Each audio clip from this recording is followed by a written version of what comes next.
Hello everybody. Ayun guys, may kinuha kami dito. Kumuha kami ng aso. Na naman, pangatlong aso na ito. So ayun, dito galing yung aso. Ano siya, babae na Rottweiler. Ang pangalan doon niya ay Lily, 2 years old. So yun ay pipick upin namin. Tapos dadali namin doon sa bahay. Ay, hindi ako lumabas kasi maulan. Dito lang ako sa sasakyan naghihintay. Tingnan natin mamaya. Ayan. So ayan, ready na ang kanyang lalagyan. Ayan. Tagal nila lumabas. So hindi makatiis na walang aso.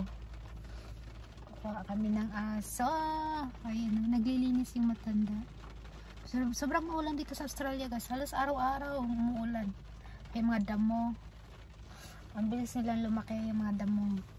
Matanda na yun. Ano ginagawa niya? Nagwawalis siya. Okay. Hintay ko yung kasama ko. Nagwawalis kahit na maulan. Ayan guys. See you mamaya ulit. Hey Lily! Tigil! Lily! Hey! Come here! Come here! A new dog! Lily! Lily! Ayan, si Lily na. Wala na si Apollo. Si Apollo naging babae na siya. Ayan, Lily. Come here. Oh, oy. Ayan. New doggy.